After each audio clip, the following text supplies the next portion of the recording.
All right, welcome to episode 5 here of Outlier Firefighters Podcast. I'm here tonight with Craig Gilsinger, and we're going to be doing some talking and get through some cool topics together tonight. So welcome, Craig. I'm Thank you happy to very have you much. on. Yeah. Why don't you go ahead and let I, everybody know who you are and where you're from? all right. My name's Craig Gilsinger. I work for the Lincolnshire Woods Fire Department. I'm a lieutenant there. I started there when I was an explorer at the age of 16 and worked my way up through being a part timer and then finally getting hired full time in 2010. So, 16. Man. yeah. Yeah, Mikey Vitale used to drive me to the meetings before I had my license. Oh, that's awesome.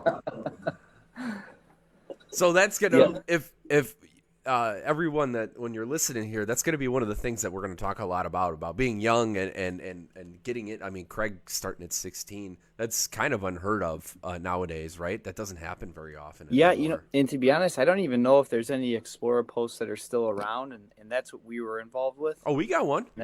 Oh, do you still? Okay. Mm-hmm. I know when we had, I think Waukegan had one. I don't know if they still have theirs or not, but that's really how we got started with Lincolnshire. But I had a good family friend that was a Buffalo Grove firefighter that got me started in high school and said, "Yeah, you should come check out the Citizens Fire Academy." I didn't really know much about the fire department. I have no family in the fire service. Um, Prior to getting in, the only person I really knew was one of my mom's long distance friends from the East Coast. That's where I was. That's where I'm from. Um, but I knew nothing about the fire department. So Randy Butler was actually the one that got me started in Buffalo Grove or at the Citizens Fire Academy. That's very cool. So, what drew you initially, to the fire service? Well, in high school, I my intention was to either be a carpenter or run heavy equipment. That was my what I wanted to do. I wanted to work. I had friends, and their older cousins were all in the trade, so that's kind of what brought me to that. But when I saw the fire service, it just I'm not sure exactly what it was, but I loved it. I thought it was a really cool job and something that is not normal, and riding there, even as a citizen, the Citizens Fire Academy, you got to go do ride-alongs, and it was like, wow, you get to do this for a living. It's great. And in fact, when I went to go graduate from high school, my counselor said, "Oh no, you don't want to get in the fire service or work in the trades. You'll never, you won't have a good life." And I'm glad I didn't listen because I couldn't be anything further from the truth. Yeah, yeah. Did you ever take that test where they like take a personality test and they determine what you're gonna be? Do you No, remember I'll that? be I no, but I'll be honest with you. I don't know if it was the ACT or whatever you took. My mind was just getting out of school and getting ready to go to work. I didn't score very well, to be honest with you. Oh, I I'm just with you. wanted to go right to work. Yeah, I knew that was me. I didn't go to a 4 year college or anything, or I was ready to go to work.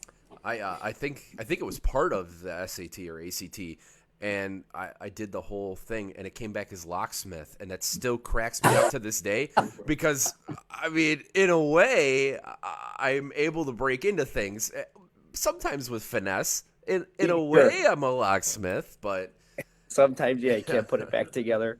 Yeah, it was crazy because I remember there was a kid in my grade. He scored ACT a perfect score twice.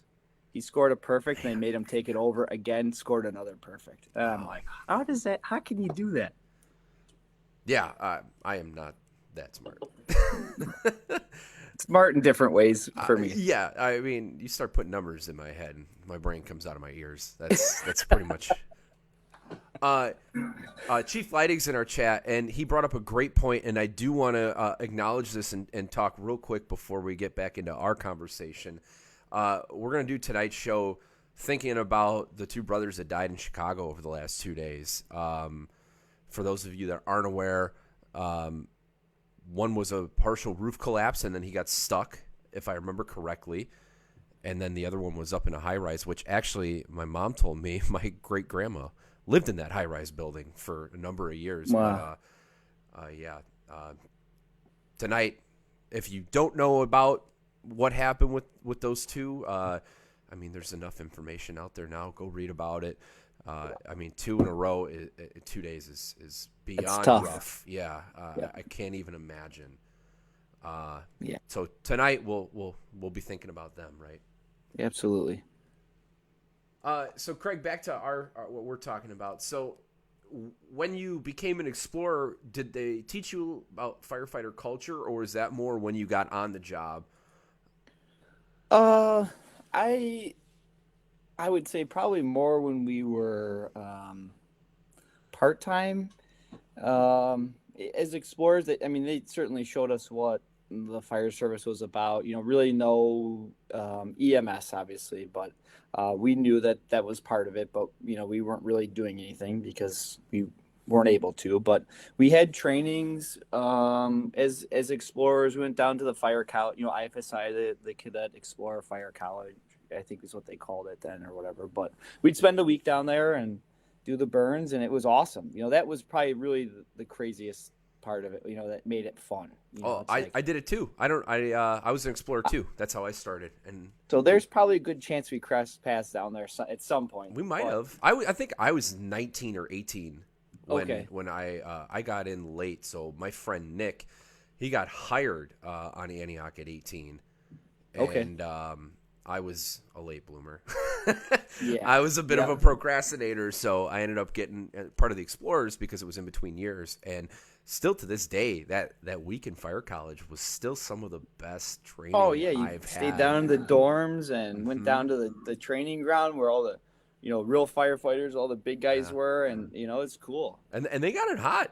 It was. I Yeah, mean, it was like when I went fun. to the fire academy, after they were like, "All right, it's gonna be hot in there, kids," and I had gone already to fire college, and I remember going into one of the burn rooms, like standing up, and an instructor's whacking me in the helmet, like, "Get out, it's hot." I'm like, "It is." Yeah, yeah, definitely. The guys that I went through the Explorer program with, we ended up going to the part time. There's still 9 of us that are working for Lincolnshire right now, Yeah, which is pretty neat. A yeah. couple of guys Round Lake and Libertyville, and I can't think if there was anybody else. Long Grove, but pretty much the core of guys that were in there that started it, we're still there and got hired full time. That's really cool. Yeah, Yeah, I think I only got one buddy from my original academy group, and we were all explorers the year before. That's on the job still. yeah. Uh, one's a cop. We don't talk about him, but Poor guy. yeah. Well, he's in Key West, so shout out Tim. Oh, I don't know if you're jeez. listening to this, but have fun in the No, sun there, dude. not a poor guy. Yeah. Chris Adams also, he's in the chat. Oh Yeah, yeah. he is in here, so he's probably I listening. So good. Yeah, I just saw him. Not was just yesterday. I got to see him again. very cool. We Very worked the cool. same day. That's probably be part of my spiel later. But we worked the same shift, and I remind me to come back to that. All right, all right, all right. Working with people on other days or same shift, other firehouses. He says, "Hey, If I had the technology, I'd say, "Hey, back." he can hear you. He just did. Okay. You're good to go. You can tell him whatever you want. Well, you can't gaze into his eyes, but he can look into yours. I mean, so culture, history, those kinds of things. As you progressed, does Lincolnshire? Did you learn about let's say like the general fire service history? So outside of Lincolnshire, I'm sure obviously Yes. they have their own history and culture, but Oh yeah, and I'm gonna tread on that one lightly a little bit. I okay, think because obviously we still have to go back to work. yeah, But our fire department, obviously, I'm proud to work for the place. I love it. It's given me everything that I have, and every opportunity they gave me, I took and ran with it. So I guess going back to that, when I graduated high school, I went right to the fire academy. If we paid up front for it and passed, they reimbursed us. So that was part. I was a part timer then. We were founded in 1940 by paper, but 1941 is what we say. And we started out of a gas station, out of a single garage. We still have our original fire engine. It's 1941 International, and it's pretty cool because we have what little bit of history we have left. In one of the logbooks from one of the commissioners' meetings, it says the reason why we got the chassis we have, it wasn't the one we wanted, but we got it because of wartime. So it's kind of cool that we still have the original fire engine. We have 3 firehouses. So to see all the apparatus we have now and what we've grown to being full-time staff firefighter paramedics is really neat. And in the 70s, we went full-time, and I still keep in contact with one of the original 6 guys that got hired, Captain Al Matson. And it's cool when he comes in. We've built a relationship, and I always try to bend his ear on, um, the history of our organization and try to get him to write some stuff down, and more so like for the old antique. And he was actually involved with a line of duty death. We had a tanker rolled over, and he was riding tailboard on that rig and survived. So Wow. to hear his real life experience of that and what was going on in those days was pretty cool. That is pretty cool. And the line of duty death was Chief Palomini. And from what I've been told about him is that he was a visionary for our organization and said, one day we will be full time. We need good young men to be in this fire department, and this place is going to be something in the future. And I would say that he's not wrong. Oh, I think he was right. Yeah. Yeah. So, but going with the culture, I'd say started as an explorer and a part-timer. Our culture has always been a lot of training. We've been pretty involved with training. Obviously, like probably everybody else with COVID, that really put the brakes on everything, and we're getting back to that. We shared a training officer with the Deerfield Fire Department, and now Lieutenant Washburn is our training officer who does it from shift and does a good job. But I think COVID really put a damper on things as far as hands-on training and stuff like that. But we're starting to get back in the swing of it, right? The culture for me was you were expected to know your job, just most like probably every other fire department. But if you had a tool, you were expected to know what it was, right? Take it apart, know everything there is to know about that particular item, or you should know exactly how much hose on that fire engine, how much water it carries, what nozzles on it. It wasn't just, yep, there's a fire engine and I ride on that today. It was very in depth, and we had some good instructors and good mentors that taught us that. And obviously we're still with some of those people today. But that was it. You came in, you worked hard, and they showed you what you needed to know. And at the time, we were literally paid by the call. So, but when you went out the door till you got back, that's what you got paid for. It wasn't, by the hour. It wasn't for the shift. And then they said, oh, well, you know what we're going to do? You guys are starting to ride on the ambulances, you're medics. The POC that was on the fire engine would get paid until the ambulance got back in quarters from the hospital. We're all like, this is great. We're getting paid more money, right? And we thought that was a ton. And at the time, the union started working supplemental shifts to get rid of the contract and to keep it in-house with our own people and staff. So if the full-timers didn't take the supplementals, they got passed on to us part-timers or the POCs.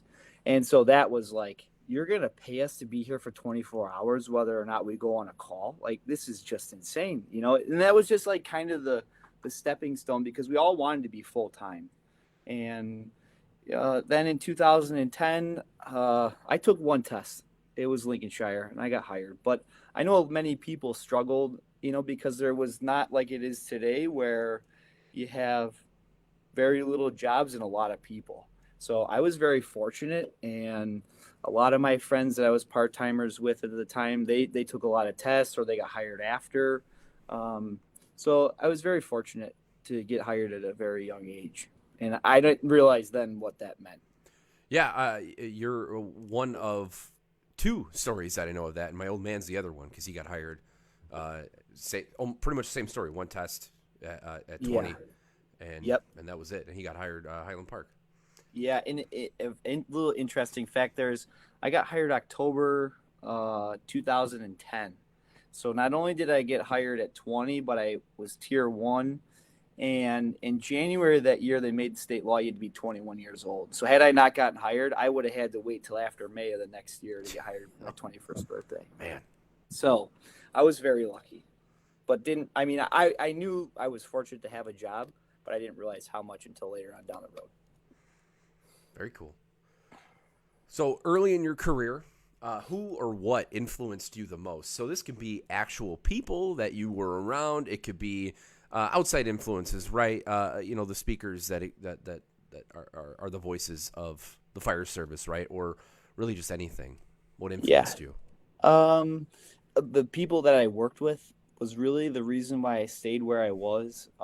Also, then too, I didn't know, you're new in the fire service. I didn't know what it was like to work in a place like Detroit or Stockton, the busy places, right? But what I stuck around for was the people. We had a great group of people. We had good equipment. Guys, our district's very fortunate. We've had money. We don't really have money issues, so that I don't know the struggle of that. But really, it was the people is what I stayed for. We had some really excellent individuals that I worked with that I still work with. I'll be careful with names, but one definitely was Jimmy Carney, um, who obviously we lost, but he was my company officer when I first got hired full time down at Station 52, and I was assigned to Dave Benson, was my big brother, if you will. And him and I were together for probably the first 2 years of my career on Ambulance 52 or Ambulance 53 at the time, and we had a blast. And he really, at first, was the one to show me the way. Now, I already had kind of known because I was a part timer, right? But now this was the big leagues, if you will, right? So we were still on probation, so it wasn't like, yeah, you guys got hired full time. Yeah, go kick it in the recliners. You're all good. It was still probation. So he certainly helped guide me through there. And at the time, he had, I don't know, probably 7 or 8 years on it, I'd have to say. Don't quote me on that. But, anyways, he was a huge influence. And then obviously working with Carney, he really was the one that was inspiration, and still to this day.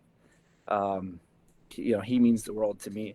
And he was the one that showed us that there's a time to have fun in the firehouse, and it's the firehouse. But when he went out on calls, we always said he had a game face, and he changed, not in a bad way, but whatever he did, and I heard from multiple people, including our old shift commanders, whenever Jimmy was on a call, they didn't worry because they knew he was going to do the right thing and it would be done correctly and to the best of whatever we could do. So I had a very good influence early on, and obviously I use his name because he's not with us. But there's been some other huge influences on my career. Some guys are not with us anymore for other reasons, but I still work with a lot of those guys to this day, and they know who they are, But really, it was the people that raised me correctly in the fire service, if you will. Yeah, I mean, for a 20-year-old kid, I am nowhere near the person now or I started when I was 20. I got hired traditional when I was 28, and that 8 years, if it really, I grew up. Yeah. A lot of the things that I am now as a man came from being in the fire station more so Mm-hmm.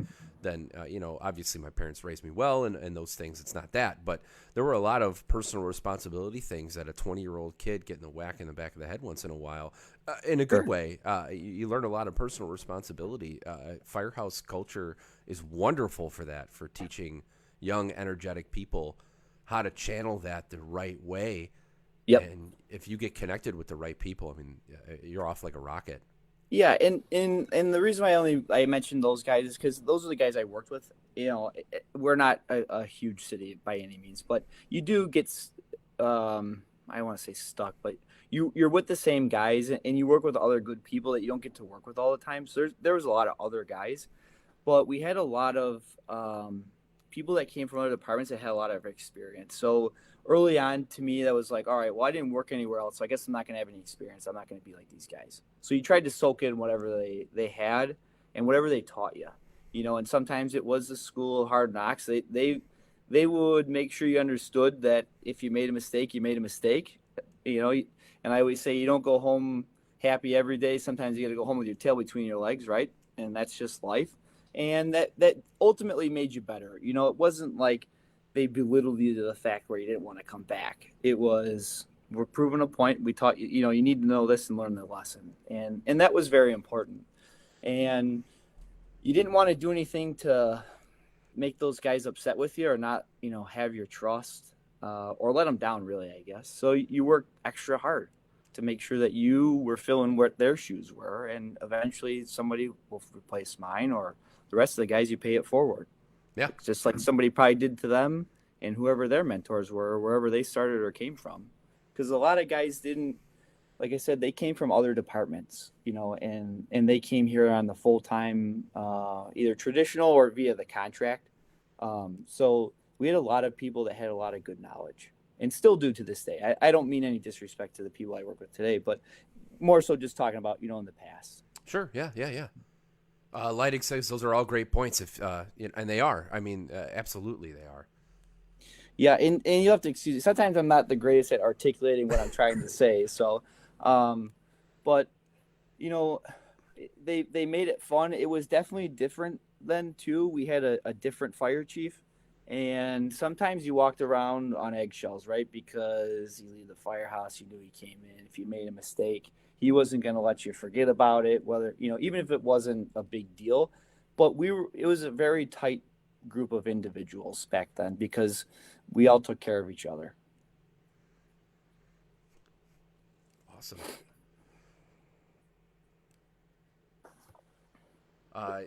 Another little thing here. Again, Leidig, it's the lessons learned, it's the lessons learned, not the organizations they come from, right? That's Correct. what's more important, right? Yeah, exactly. And that took me, and we'll probably segue into it, that took me a long time to figure that out. Because you sit there and you say, all right, these guys talk about all these fires they went to, and all these wrecks and all these, good EMS calls. And you're like, well, we don't, obviously we're just like any other suburb. We don't get that in the frequency. So it's like, man, when am I going to get my time? It's going to take me 20 years to be like them. And how do you get to their level, right? So that's knowing the rig, knowing your district, knowing your protocols, knowing the SOPs, and showing up to work with a good work ethic and a good mindset. Now, every day, like I said, you don't win. Everybody has bad days. But like I said, it was all training. That was it. And we had the good calls in there. We just didn't get in the frequency that we'd like to be able to test our skills. That's how I like to say it. I don't mean that in a bad way, but it's good to know that what you're doing is working.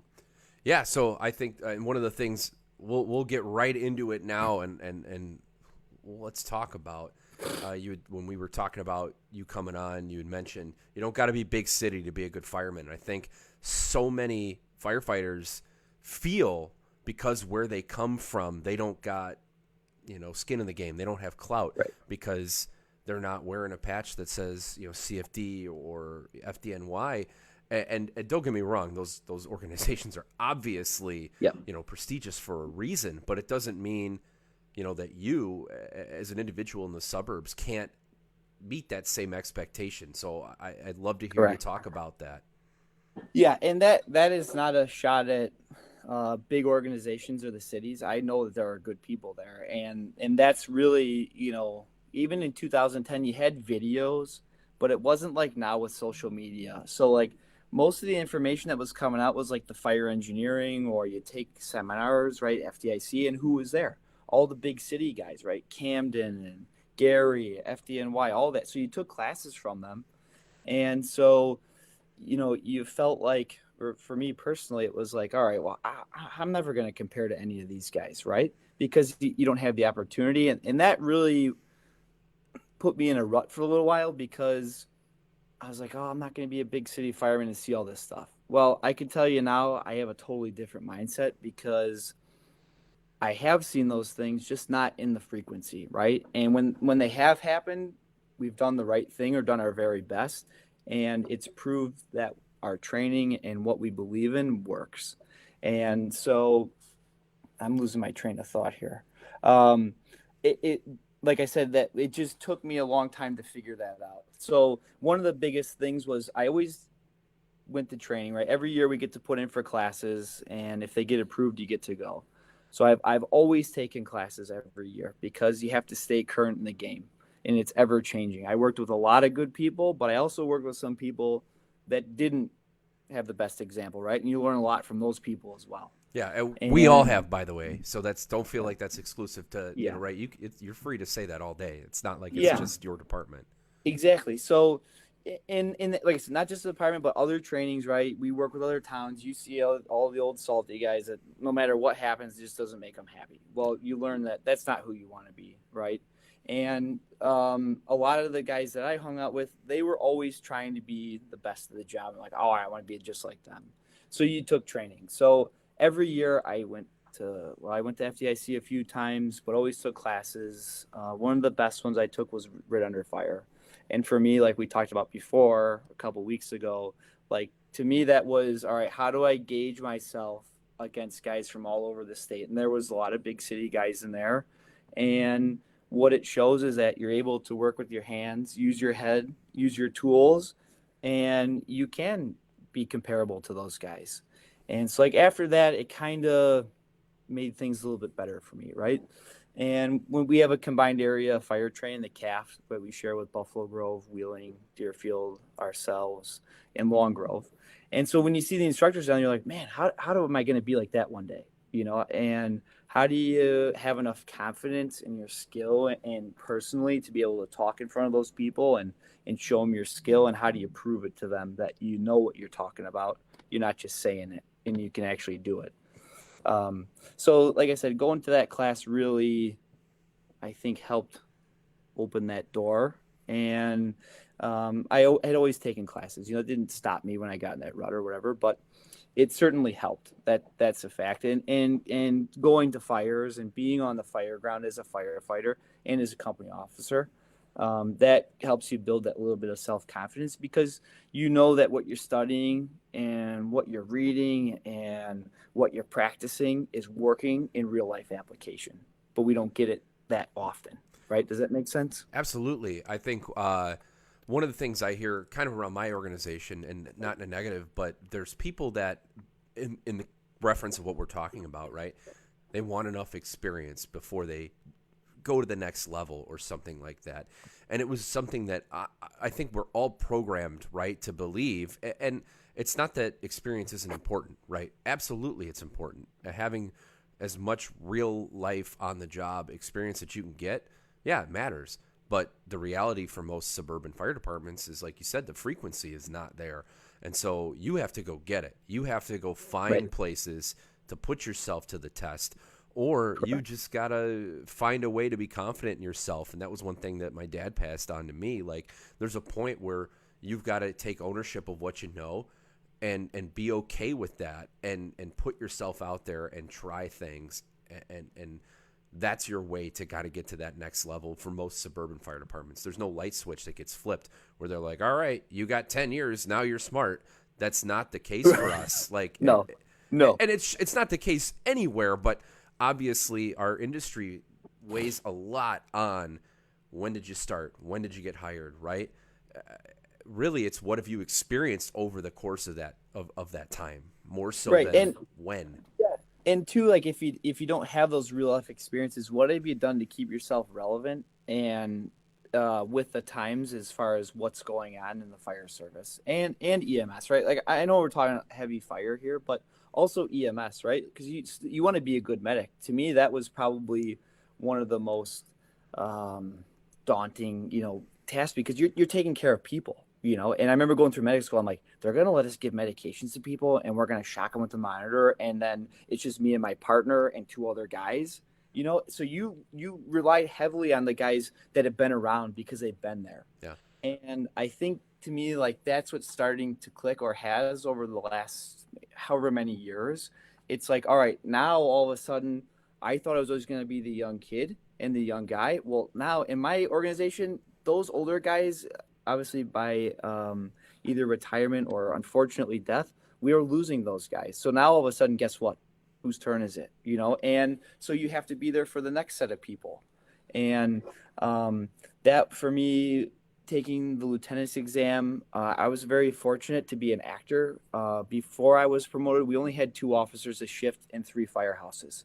So that meant the top actor on that shift got to be the boss every day and experience that position, which was huge. And you don't know until you sit there. Mm-hmm. And I remember when the lieutenants would say, "Oh, in trouble arms, you should pay attention in the middle of the night." And I'm in the back, and you're like, "You gotta go back to the firehouse." Well, guess what? when it's your turn to ride in that seat and you see what that panel is saying, you go check that building, your name's on the report, and something happens, you want to make sure you did the best that you could, And so that was a whole new other exciting element for me. Not that I'm not saying that I was in a rut or I was just content.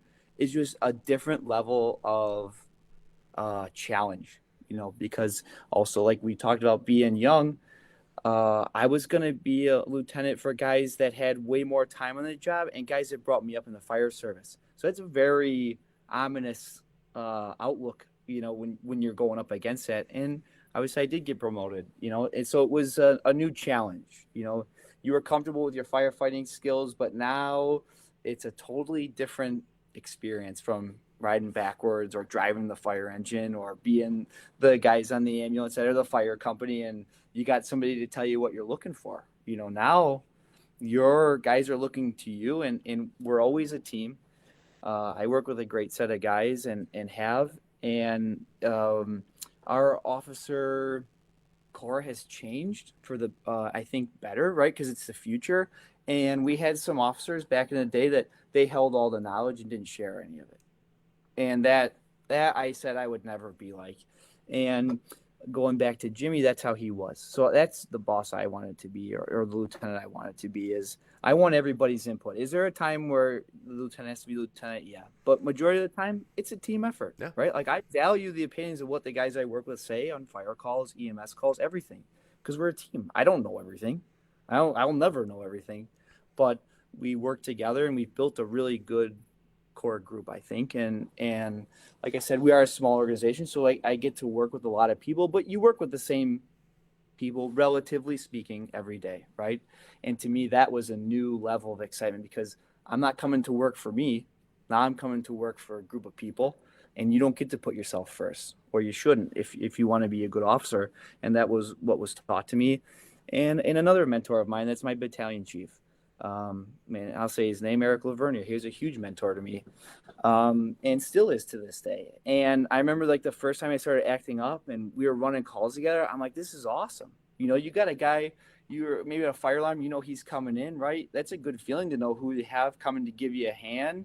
And you rely on those other guys too. And they gave me a chance, really. That guys could have been like, this kid doesn't know what he's doing. So I had to prove myself again, and still do to this day. So it's fun. I'm still having a blast with it. When I was promoted in 2019, and I love every second of it now. It's a lot of fun. It's just a new element of excitement. Yeah, that's awesome. Leidig brought up something we were talking, through training and experiences and stuff like that. And he said one of the best learning experiences is that oh shit moment, right? Yes. And don't do that again, kind of thing, right? And hopefully you can pull something from that, right? And yeah, I've been trying to think for our shift training and how we do things at work, how to manufacture those at a certain point, right? Like you got to train on the basics. You got to get to a point where those things aren't what are going to hold somebody up. But how do you manufacture that? Like, oh shit, I got to make the judgment call kind of stuff. And I think that lends itself to what you're talking about too. When you start acting and those kinds of things, like your safety net goes away after a certain point. And that's where you really start to commit some things to your subconscious mind, and you're able to pull stuff out. Yeah. And I think, part of that is like until you get into those experiences and like what those guys that had time on before me that were telling me as a kid, like, yeah, okay, whatever. Well, now all of a sudden, guess what? It's all fun. And you're like, oh man, okay, these guys didn't know what they were talking about. You know what I mean? And so you pay attention a lot more. And yeah, certainly scenarios that you get in, you take with you. I try to tell all the new people I love working with the new hires and passing on what I've been given and I've learned. And what I tell them is that we're going to make mistakes. Everybody does, but you shouldn't make silly mistakes like, oh, I forgot my face piece in the rig, or, oh, I can't get my face piece on without getting, dropping my gloves, or I left my gloves in the rig, right? I forgot my hand tools. I didn't check the front door. There's going to be things that you're always going to want to improve on. But to me, and the lack or the amount of fires that we get to go to, I don't want to dwell on that for 6 months, a month, a year, however long that may be. That's going to bother me for a long time. So the basic mistakes you don't want to, mess up on. So that's why you train and you practice. Mm-hmm. Throw ladders, as regularly as you can. Pull lines, go over the vehicle, know what's in there, know what all your equipment does, and make sure it works. And it's the importance of just as simple as checking your face piece in the morning. New people, they say, well, why do we do that? Well, you do that so you know that you're ready to go. It's one less thing you got to worry about. Now, failures can still happen. I get Sure. that. But you could start the chainsaw in the morning and fill it with that little bit of extra ounce of gas by tilting it to the side, and it may not start right, or you set it down, it gets run over. But at least in the morning, you did the very best you could to set yourself up. And at the end of the day, it's not about me. It's about the community that pays us to protect our community, right? So that's why you get up in the morning and go to work with a good attitude and try to keep relevant. Yeah. Right. You have a duty. That's really Yeah. what it is. I think Halton, one of Bobby Halton's last couple FDIC speeches, one of them was, I think it was bound to good or something like that, and it was all about duty and that. I mean, he was ahead of his time, seeing what's kind of happening. And I'm not going to gripe that like the generation and all that stuff, right? That's not what I'm saying, but there has been a slight disconnect, I think, from duty and what that really means in service to people, right? And exactly what you're talking about. You're training so you can go home, sure. You're training so you can be proficient, but you're really training so you can take care of the people Correct. that you swore, an oath to protect. Correct. Yeah, and another thing that was taught to me early on too is when you go to trainings and you're around our peers, it's very easy to sit back in the weeds, right? And let somebody go first and be like, "Oh, that guy's going to get torn apart." But what I was always told is you go first or try to be, because when you put yourself out there and you show that you're vulnerable, but you are willing to do it and do the best you can, you're going to learn more. Now, I'm not saying that if you're the fifth person to go out of five, you're not going to learn something, but I'm the fifth person to go. I'm not going to make as many mistakes because I watched the first four guys ahead of me make the same mistake. Yeah. So, simply just, like I said, down at our calf, when we do our live burns or our multi-company evolutions down there, even within the department, but more so in front of other towns you work with, shows that you're willing to do that. And I think that speaks volumes of the person of who you are as a firefighter or a company officer. I think that's a huge fire service cultural change that's in a good way happening now. As I think, not that you couldn't make mistakes, but we're still firefighters. They're still poking and prodding. We're always going to do that, and there's nothing wrong with that to a certain extent, right? Like, right. But on the training ground, I think that we're starting to see that that's going away, and it's okay. Make some mistakes, right? Because we want you to do it here and not when you actually get out in the real world. Exactly. Yeah, 100%. And it is hard because sometimes you're like, yeah, I don't want to do that. I don't want to, ruin whatever reputation you have. But I think it just makes it better. And I think people would have more respect for you to do that than just kind of sit back in the weeds and build this persona that you have, but show it by actually doing the job and using your hands and using your head. People are worried about losing stock, right? So like, oh, I Yep. messed up in front of everybody. Now everybody thinks I'm a moron. When in reality, you going first and showing that, you're willing to put yourself out there, that earns you respect, even if you mess up. Sure. And people need to know that. Like, that's okay. Absolutely. Yeah, absolutely. And I think the more you do that, I think we're always looking for not a pat on the back, but like I said, the guys that influenced you early on, you're kind of seeking their approval, in a way that makes sense, so you don't want to let them down. And when you get that pat on the back, it's like, all right, we're doing something good here, and let's keep on that path. So from training, kind of going over into mindset stuff, we had talked a little bit about maybe talking about risk and what the fire service has to do with risk and horrible segue. But let's talk about risk. Yeah, I think we're smarter. We're trying to make ourselves more educated, right? Obviously, cancer is always crammed down our throats, and wear your safety vests, and do things. We're the most important people on the fire ground. I get where that comes from, but again, going back to the community and the customer is number one. and what they need, right? And I'm not saying be reckless or, I'm not looking to make people mad, but we have to remember that the people that we work for, we serve, are number one. And that's why we get paid the money that we do, because sometimes maybe it doesn't work out so well for us, but we should be there for the customer first. And I think sometimes that inhibits some people that when you go to fires, maybe they don't want to do their job, right? Because they've been told that statistically you're going to get, and I don't want to put numbers out there, I'm not good with numbers, but you I get my point, I'll back right? you up with numbers because I researched that stuff. So And I go remember ahead. You can throw things out. from the one you had with Mike Walchez, right? You guys were talking about it, and I'm not saying that you're not going to get cancer, and I don't believe in it. I do, right? Because we witnessed it firsthand, Yeah. and that was a huge event in my life and in the fire service because, like I said, not to change the subject, but Jimmy was a huge, not only my lieutenant, but a mentor and a friend. We'd go fishing, and obviously we still keep in contact with his wife and his kids. So I saw what Jim went through, right? And so I get it. It's real, okay? But I don't think that should impede us from being the best we can, and sometimes being aggressive. That's okay. And I think Mike Walsh has said the same thing. I tried to make a note as I was listening to it, and I liked a lot of things that he said, right? Like, let's remain task oriented, right? And sometimes we have to put ourselves back a little bit, right? And we are important. I fully believe that, but we still have a job to do. And being aggressive doesn't make you a cowboy, right? It doesn't make you reckless. I think it just makes you what firefighters should be, right? Yeah. And I know that's kind of a bold statement. I don't mean any disrespect by that, but I do believe that because I worked with a lot of people like that. I know guys from other departments that are like that.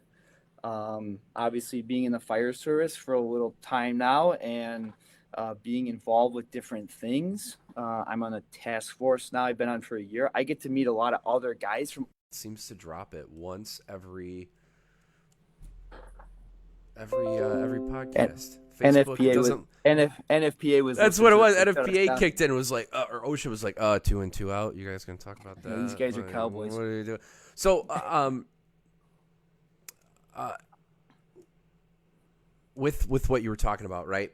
And I think you said, when you meet other guys, when you go out and you're part of a task force, and it seems like people have the same thought process. Sure. There's a grassroots movement right now through things like podcasts, through things like independent blogs and things that come out through social media that's preaching this, and that Right. and it's resonating with a lot of people because that's what we're supposed to be, right? And it's one of those things now, and I think Mike said it, if I remember correctly, and it was basically, if it offends you, so be it. But like that's what we're here to do. One of my favorite people to read or listen to, if you ever get the chance, is Chief Scott Thompson in the Colony. He's in Texas, and he's got a quote, and it's, "If we're being smart, we're being safe." Right? Correct. And Yep. that should be the focus, right? Not looking for excuses to not do your job, but being really damn good at your job. Yep. Yeah, I agree 100%.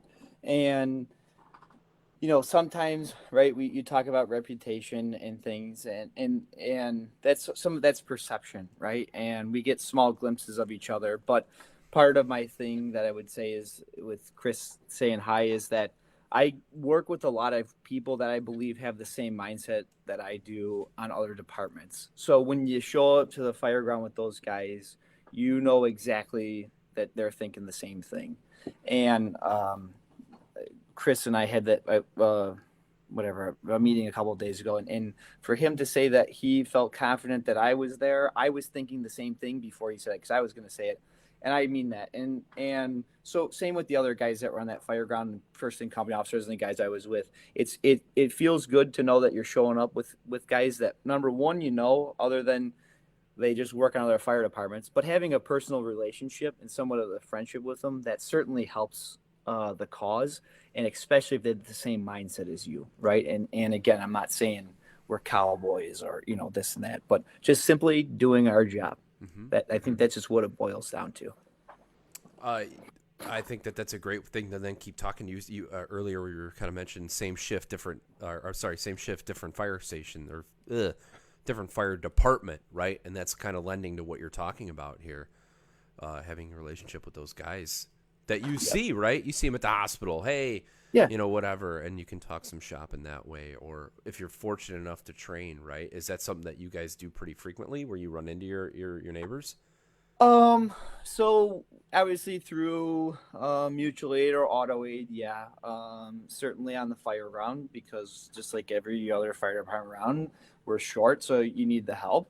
But yeah, I would say also within we tried to do a thing on our shift where we tried to meet up with departments that were around us and just kind of take it on our own as a company to say, hey, let's get together and get to know each other.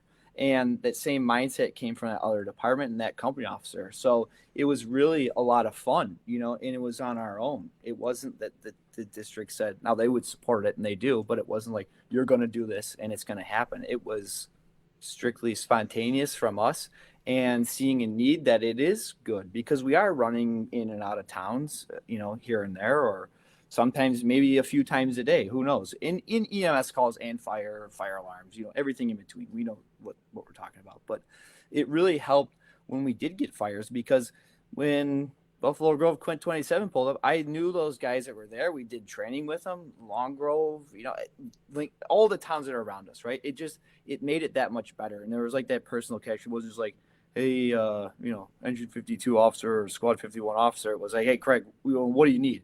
Right. And that really to me is like what I think the fire service is and what it should be. It's personal, right?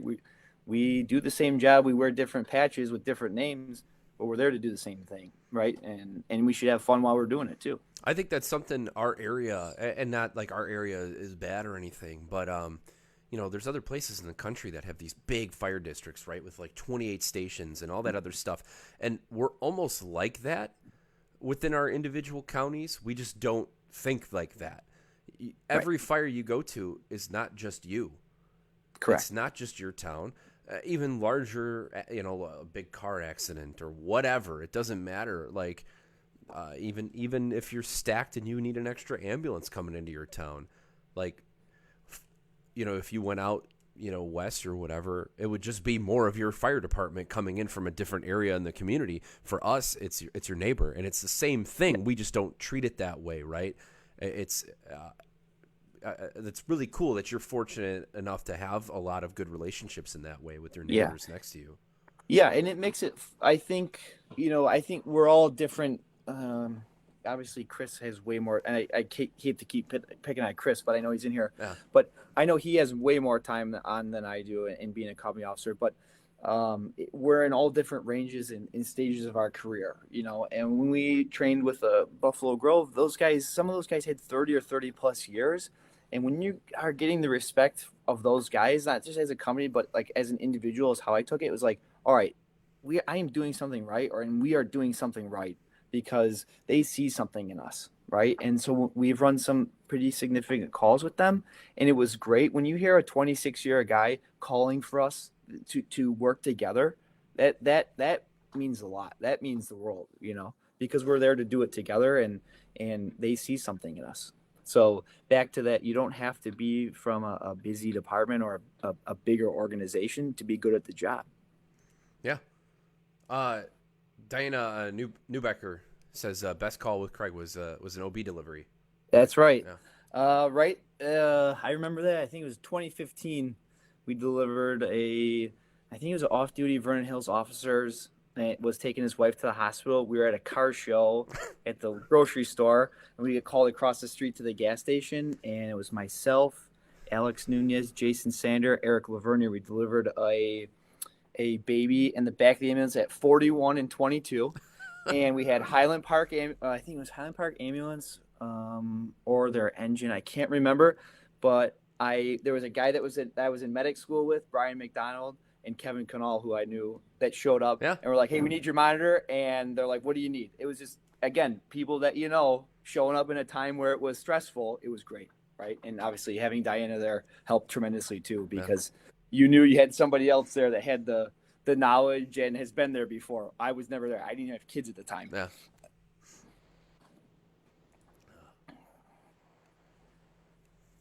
Do you think? So, how old are your kids now? 6 and 5. Do you feel like there was a shift in the way that you operate when you had kids? Like as far as on the fire Mindset, ground? or really just anything? Do you feel like it's changed you as a firefighter paramedic? Yeah, I think definitely on EMS calls, going on calls with kids, because you know what normal looks like. Yeah, And when a kid looks sick, then you know, right? Like a crying kid before you had kids was like, oh man, it's loud, it's noisy. just handing it to the guy that's had Now, kids. thumbs up, that's good, right? Kids screaming, making noise, that's good, right? And I certainly think it does.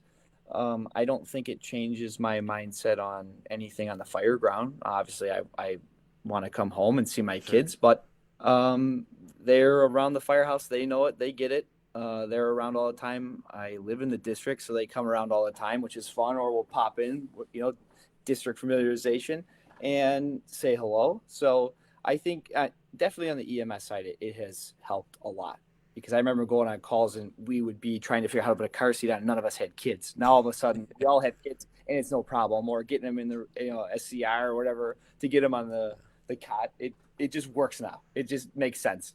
Yeah, I had one. My one of the guys I work with regularly, Johnny.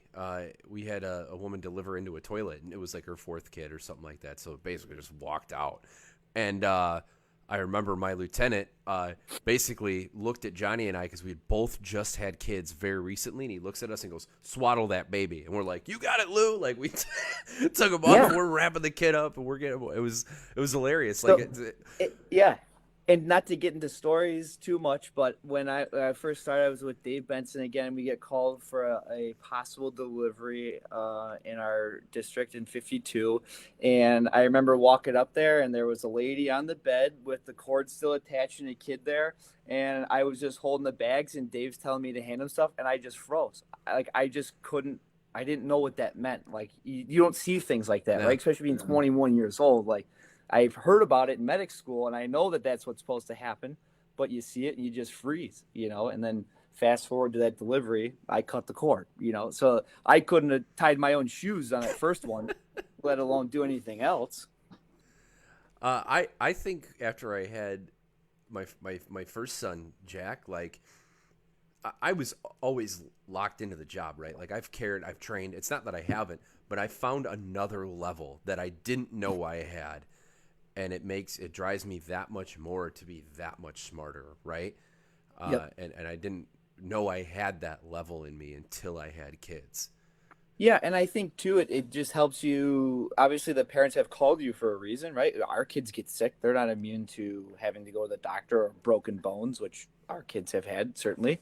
But you're able to talk to the parents on a more professional or better level, because you've been there again, right? Yeah. So you can tell them, okay, this is what's going on, right? They're freaking out, just like I would be too. But if it was my child, but you're able to, I think, explain better and talk with them and tell them, hey, this is what's going on, and have some experience behind it. I think that certainly helps. Not only taking care of the child, but being able to speak with the family.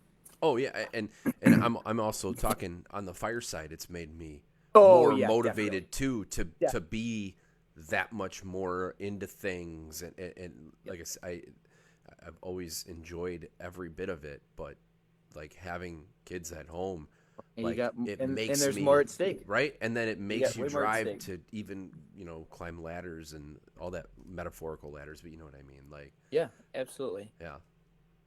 And Trevor, well, a guy I used to work with, Trevor was one of my partners. He just said, pediatric calls are different. And I would probably assume you're feeling some of that too, Trevor, because he's a new dad, and there's a little bit of a mental adjustment once that happens, Oh right? yeah, and I think we say too when we get a PEDS call, because we've had some pretty significant PEDS calls that have affected some of the members of our organization mentally, because they were tough. But I think just in general, because it's a child, the stress level is just that much higher. Yeah. Not to say that we don't care about the person from 18 to 103 years old. It's just that I think we don't handle PEDS calls that often. Yeah. So when they do pop up, it's like, oh, holy shit. Yeah. excuse, it's like, all right, now we really got to be, on the game. And I think people are just trying to do such a good job that's why it becomes so stressful, Yeah. because you don't want to make a mistake. Not that you want to make a mistake with grandma or, somebody who's in a car accident. I'm not saying that. It's just, it's a different stress, I think. No. Yeah, for sure. Vandenberg says, thanks for the great conversation at the calf site Oh, last yeah. week. Yeah, he came out and gave a resiliency class, and he actually had a funny comment to me because afterwards thanked the instructors for coming out, and I said, for not being around the fire service very long, and he goes, "Oh, you've been around a little while, Craig," which I thought I appreciated, but it is good. Not to change the topic, but Oh. on the resiliency, we've had some training in house. Like I had mentioned, we've had some tough days in our firehouse. Um, Much like obviously what's going on in other towns. But to speak of what I know, um, Jim's was really tough. That was a long time when he was sick, and then obviously when he passed, it was tough. But I will tell you that during those times, another member that we lost is Mark Amore, and that was a freak accident. That, I mean, he would be here. He wasn't ill. It was just Yeah. an unfortunate event. Um, so those were some tough days, but I'll tell you, when especially Mark's happened, and even after Jimmy passed, the only thing I could think of is I wanted to go to the firehouse. And like when Mark passed away and we found out, I said, "Oh, I got to get to the firehouse. I'm going to start cleaning up the engine, right?"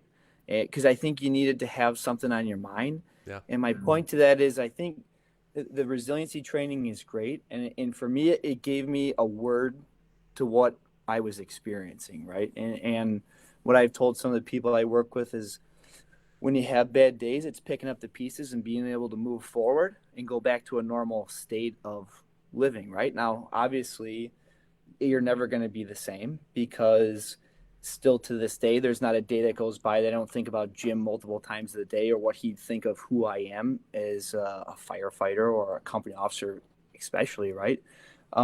But you take those things and you use it as steam to be better and to keep moving forward. So they gave a nice presentation on resiliency, and we've done a lot more of that. And what I told them was, in the short time that I have been in the fire service so far, it's been leaps and bounds, right? Like before, it was like you talk and you hot wash, which I think is great, right? We've been on some pretty tough calls here in the last couple of months, I would say, and the best is just talking in the cab on the way back, right? Go back to the firehouse, guys coming off when we're coming off, they're coming on. Talk about it, Yeah. right? And yeah, we're going to see some things that aren't normal, and we don't see it that often. So I think that's what makes it even more. Um, the word I'm looking for, not special, but different, right? Very stressful, and Yeah. something you can't wrap your head around. And I've had a lot of tough days in my life, in the fire service and outside. And those are the things that make you work hard and keep moving forward. And I think, to bring back the kids thing, that's why you work so hard, Yeah. right? The kids, my wife, and the rest of my family. So their presentation was great, in a long-winded conversation there, but That's what this is all it about, was man. it was Yeah. great conversation, because it showed that obviously, Jay's a chief battalion, and we had a retired battalion in there. So you see the higher level, and more guys, or guys that have more time on the job, saying that it's all right. If you're okay, you're all right. It is okay to be okay. But if you're not, say something. And I think we do work together so much that when someone comes in the morning, we know when they're off, Oh, yeah. right? The kids kept them up, or they got something going on. They're not getting along with their wife. Like, they got marriage problems, you know. Yeah. But that's part of the other half of the gig that we do, right? It's not always the glorious stuff. And company officers, they don't teach you that kind of stuff, right? It's tactics, and Yeah. how do I go to this fire alarm and take care of it? How do I go on, take care of this fire, this car accident? But dealing with people, and they don't really teach you that. That's how you learn, again, like on the job, and you do the best you can. And that's why you have friends that work at other places, so that you can tap into those things, right? And you have mentors from all over the departments. I know I have a lot of guys I look up to, and I hope they know that. But you have to use that and pass it on to the people that are coming up. Yeah. I couple things I want to touch on just from the chat that's coming through here. So one of the first things I pushed it with Mike's, and I'll push it again. Next Rung's that organization that's all firefighter driven, peer support network, and obviously you can't see it because you're not in the chat, but you could watch the video later and those things come up. Next Rung is a pretty cool group that's part of that, and it's all peer support. Another thing, are you a reader at all? Do you read books? I can read, yeah, if that's what you're asking. Well, yeah.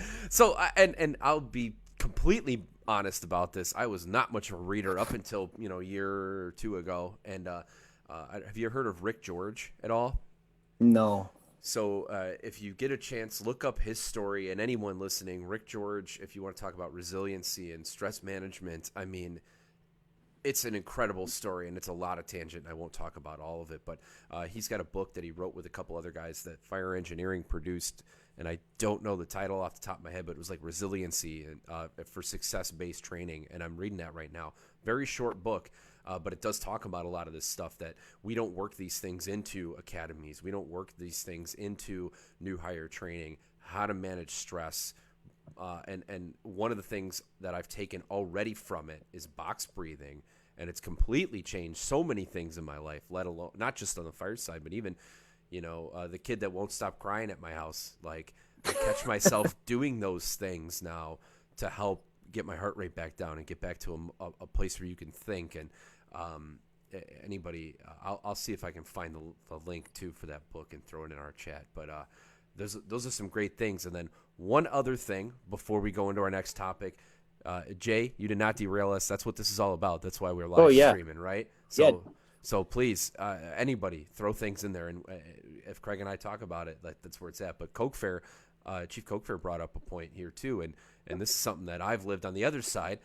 It's dads who have kids in the fire service, and I was just talking to my dad about this. He was over the other day, and when he was in Highland Park and I was in Antioch and I was acting, he had a scanner on his desk that was constantly listening to Antioch because he was keeping track of me, and every so often I joke, but I would get the text like, when I talk on the radio, I get a really thick Chicago accent for some reason, and I can't stop myself. And he would text things like, "Hey, Dan Aykroyd, Dunkin' Donuts is fine. You don't need to let everyone know that it's whatever. Go ahead and just reset the alarm there, kid." But like, I didn't know that he was really like paying attention, and that's probably a whole other level of stress, right? And Chief, Coke Fair, I'm sure. I mean. Your son, obviously he was working on the organization while you were the chief, but now even when he's in some, another department, it's an odd dynamic, right? To be separated like that, but you're still a father and you're still a son. So, oh, sure. Yeah, definitely. Yeah. And I could see that. I mean, you worry about your kids now, let alone if they were doing the same job that very well and the ins and outs of, and they're doing that. I could see that 100%. Yeah, and I think, and from what I gathered too, Chief Coke Fair, you were very similar to the way that my father was, where he didn't tell me tactics, he didn't tell me all these things. He let me figure stuff out and hook up with the right people, right? And you find those things on your own, and now you're smart because you found it, not because your dad told you to do it, right? So, another awesome tangent that. But back to you, Craig. Sorry. So one of the things that's pretty cool that Lincolnshire does, and we're getting away from heavy stuff and maybe talking some cool nerd stuff here about rigs. So you guys do your own maintenance and you hire back for that, correct? Yeah. So we get paid our straight rate to come back and work in the shop. And going back to being an explorer, that was one of the first things. When I'd go ride, right, I guess it's where you couldn't do much. Well, I started hanging out in the shop, right? I took shopping class. I worked in an automotive shop in Lake Villa as an adult, and I was just kind of interested in it. And who ended up being my shift commander later on was Bill McCormick. He was our fleet manager at the time, and I started working in there. I also worked in there with Mark Amor, TJ Ruth. Who I think is actually who connected us back in the day. We went to FDIC with you, your dad, and Chris Leonhardt. Yeah. Oh, yeah. We were speccing a rig. Absolutely. Yep. TJ did. So, again, full circle. But I started hanging out in there and working on small projects, right? Like maybe putting the hubcaps on or changing a light bulb in the headlights.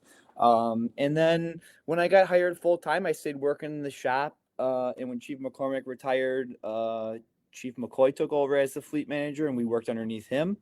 And we'd get hired back. We would do preventative maintenance, leaf springs, brakes, rebuild valves, ladder maintenance, everything from the pool car all the way up to the ladder truck. And we're very fortunate. We have a two-bay shop. I have lifts to be able to take our old tandem axle I could pick clean off the ground. So going underneath 80,000 pounds for the first time was a little weird. But I can tell you another mentor or a guy that I really look up to is John Rickey from Gurney, who also is heavily involved with fleet maintenance. And they do a lot of stuff on their back. So I am spoiled, and I know that. So we do have a very good shop. Like I said, we've always had great equipment, and we're getting back there. Obviously, we had a little setback with our old ladder truck, but we worked through it. We have a new one in quarters now, so we're excited about that.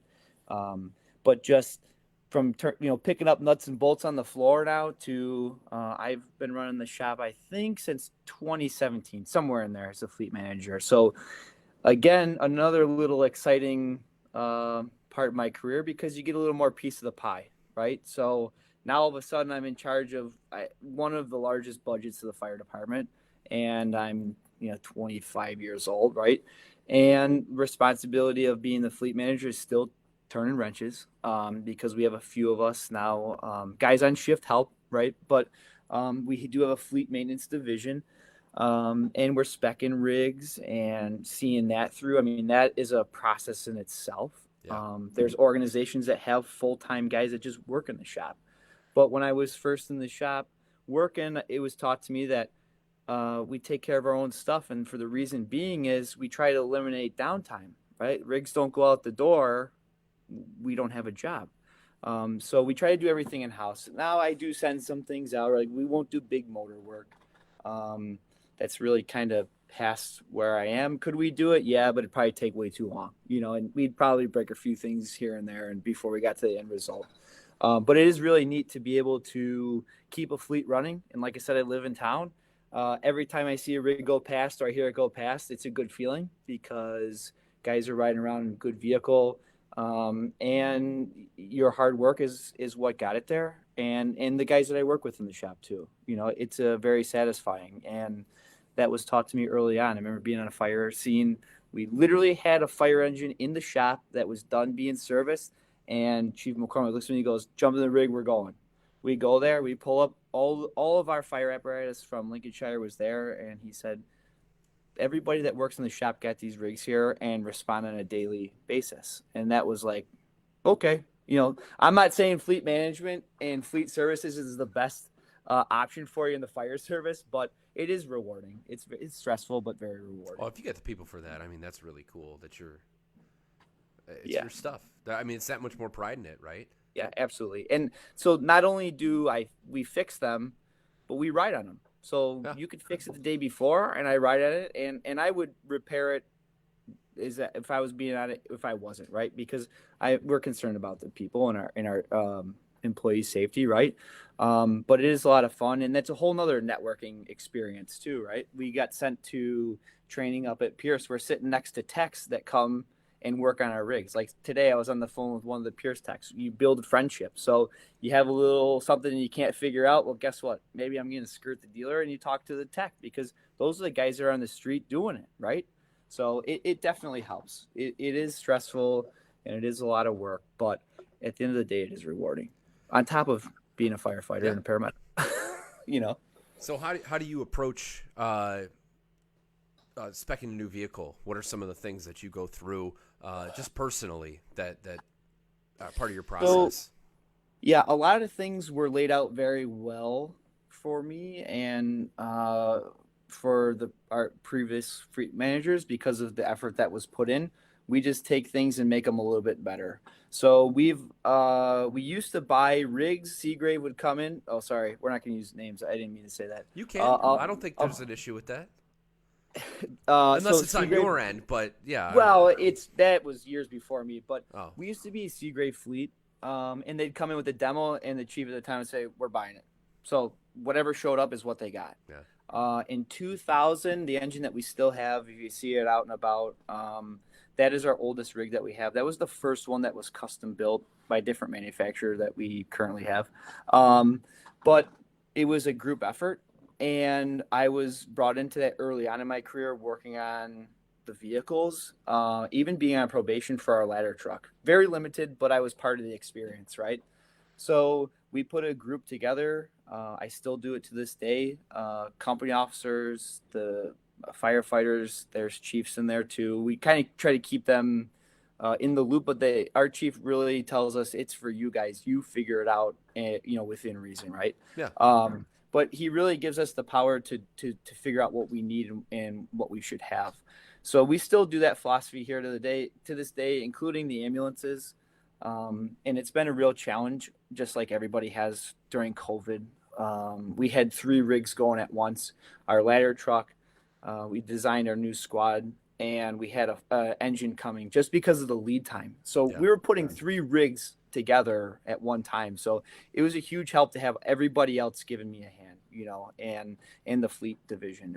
It's a lot of fun. Stressful, but it's fun. Yeah, I got to dabble in that a little bit too, and we're in Antioch. I was fortunate enough to have a lot. Lake Zurich now, I'm involved, but a lot of that's kind of already put in place. My thing's now more tools. I don't. Yeah. But it's a cool thing, and anybody listening, if you're not really part of, um, you know, rig design and that there's no class for that. There's no, like, you know what I mean, like. Not that I'm aware of. And I have that. And he's a newer guy that started with us, Chuck. He's my right hand man in the shop, and he'll eventually take that over. He went down to Arizona to get educated in fleet. Obviously, he's still very passionate about the fire service. That's always number one. But also with fleet and doing whatever the district needs to get things fixed. So I think they have seminars down there. But yeah, like we talked about, I don't really think there is.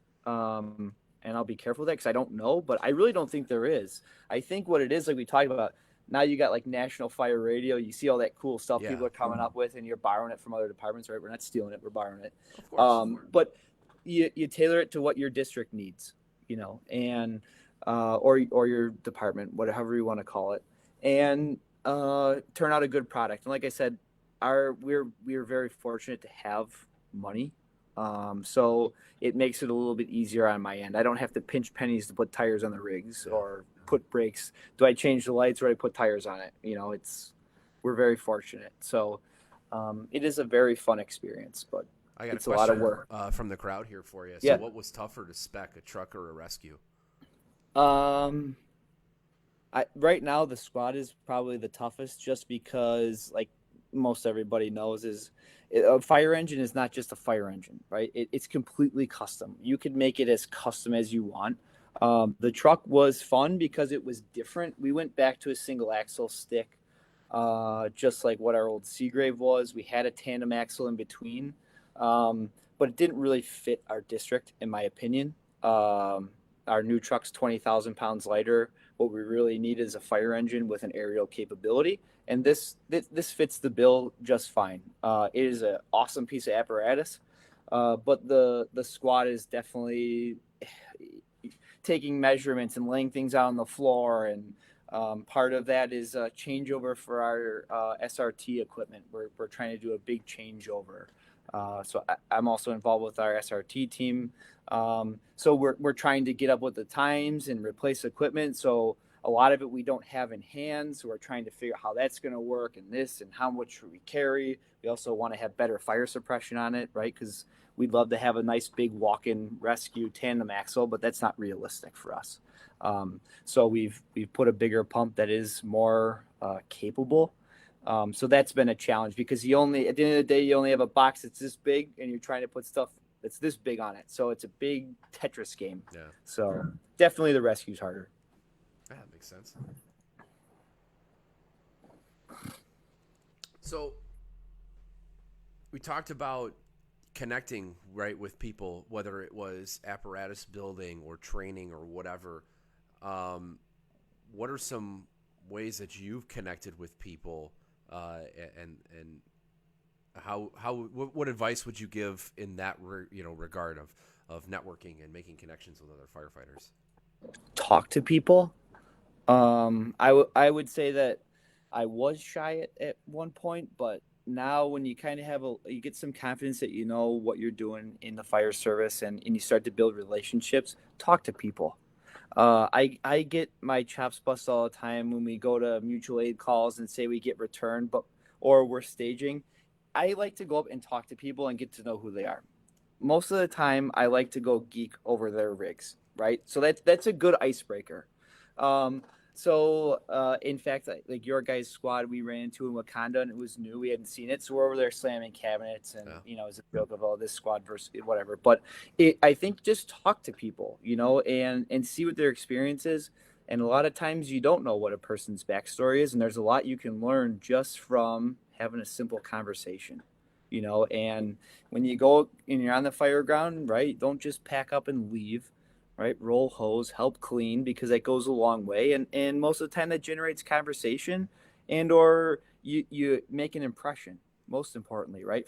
For the good, right? I don't want to go somewhere. There's a reason why we were called, right? And I'm not saying don't follow orders, but if you see they need the help picking something up, go do it, because people are going to appreciate that. I'm not going to go sit on the side of Route 22 or wherever I go and just sit there and hope that I get to do something. There's a reason why I was there. Yeah. Right. And they need us. So I really do enjoy talking to people and seeing what their experiences are. And I think that helps, again, gauge like where you are in your career and who you are as a person. And I like to take bits and pieces of everybody, right? Good and bad. And you try to make the best person that you can out of yourself. Yeah, I guess absolutely. if I explain that right. No. Again, I'm not a wordsmith, but Oh, you did just fine, my friend. That's good. Yeah.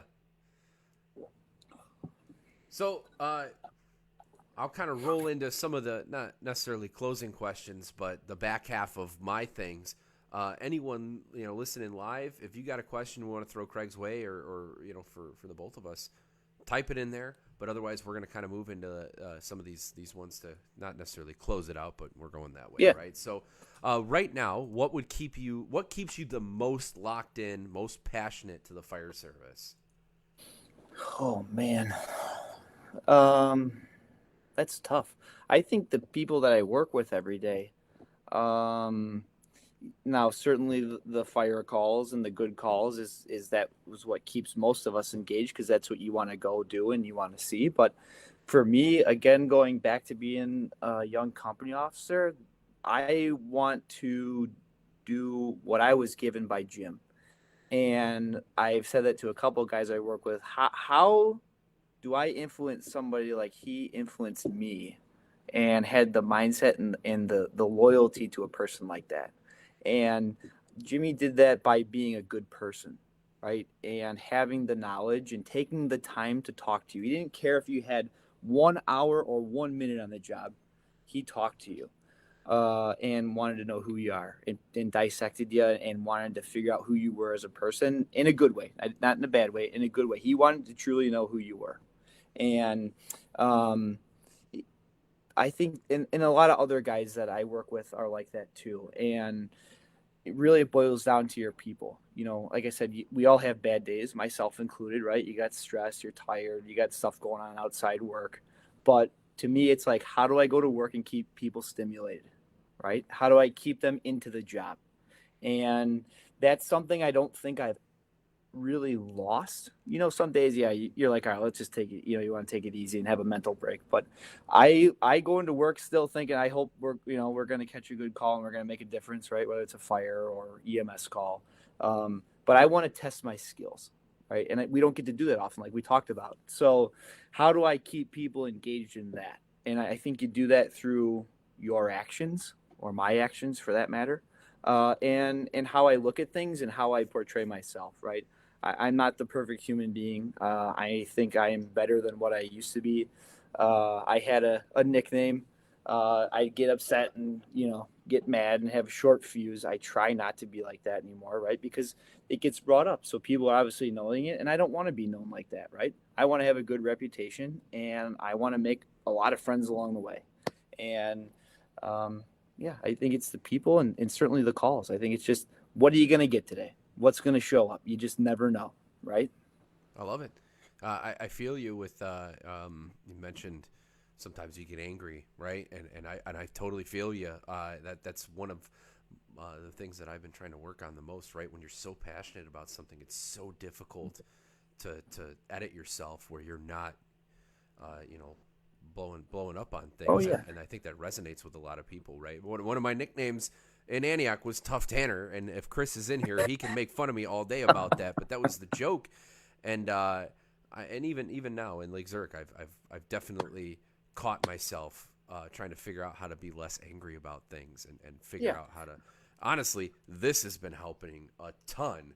But Yeah, and I think you surround yourself with good people, and I do care about every person I work with. But we're not all going to be best friends, right? It just doesn't work out like that. We're all work for the same place, and we're all family. That I don't disagree with.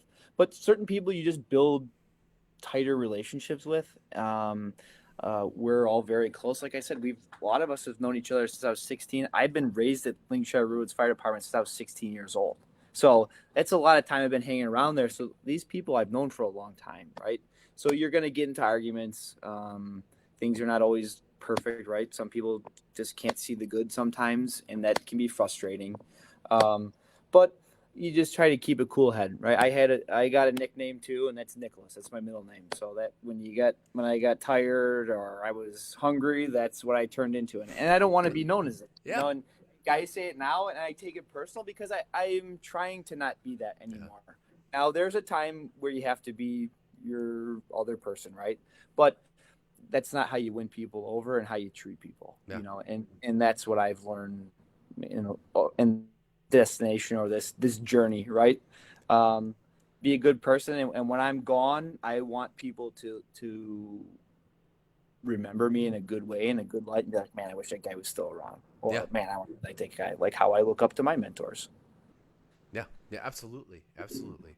And I don't mean that to be like self-centered or No, it's egotistical, but not. No, you know, self-reflection's a good thing, right? Like you got to look at yourself and figure out what things you can always improve on. That's being a good person, and which translates to being a good firefighter, right?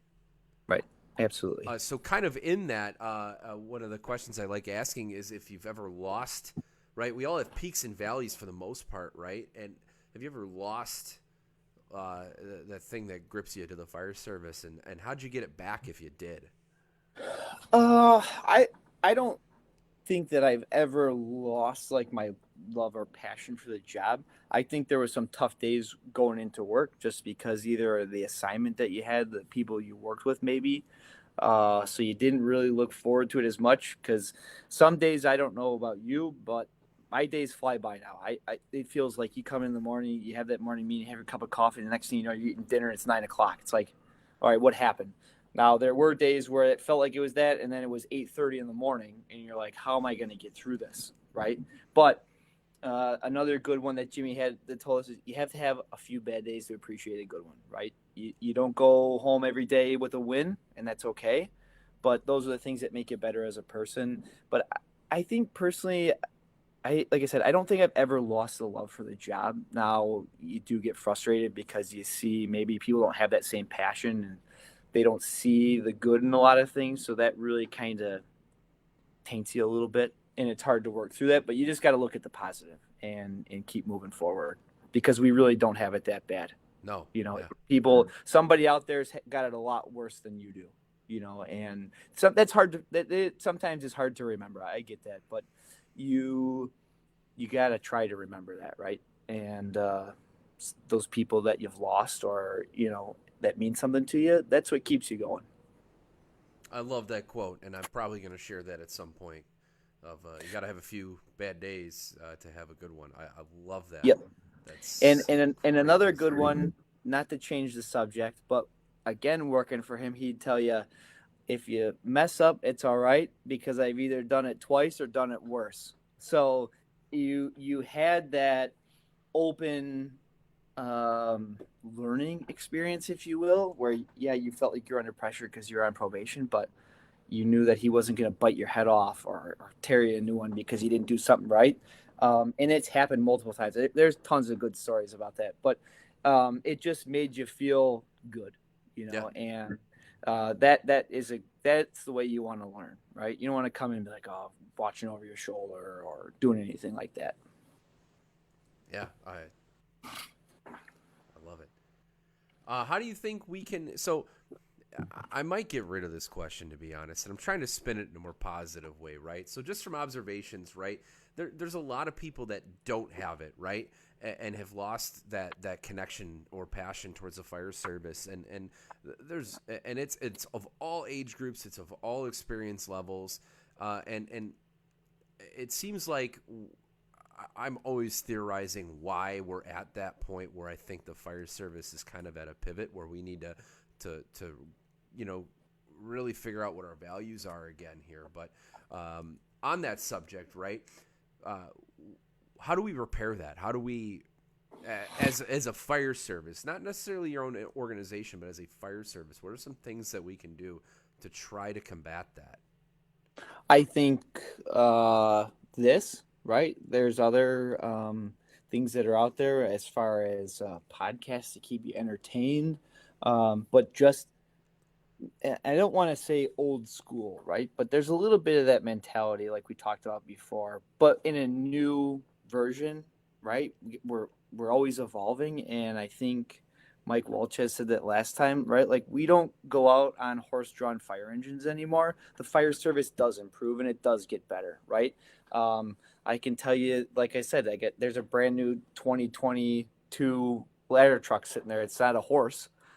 Things do improve, and we need to keep doing that and bring up this job to a positive light, right? Like we're all struggling for people. Our organization needs to hire 8 people, right? And we're looking at all different kinds of ways to hire.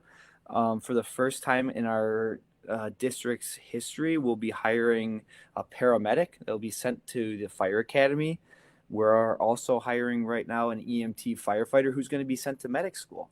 It's not a quick solution, but it's investment in the people. And I would say that that's probably what caught me, right? And if you're investing in the people and showing that you care and that you're willing, the district or the department's putting their neck out there to train you and to have you work there, it's also the culture and the people, but it's also showing that whatever we give you, if you take it, you'll succeed, and we're going to get you there, right? And that's what we're doing right now, and that's what was done for me. I took the full, I graduated. I went to the fire academy, went to EMT school. They paid for it after I passed. I fronted the money. I went to paramedic school. I fronted the money. I passed. They reimbursed it. I took the full-time test and I stayed. So and everything else that came along with that I'm probably missing, but I think that we need to keep doing that and have a little bit of that old school culture, but in a new way, if that makes sense,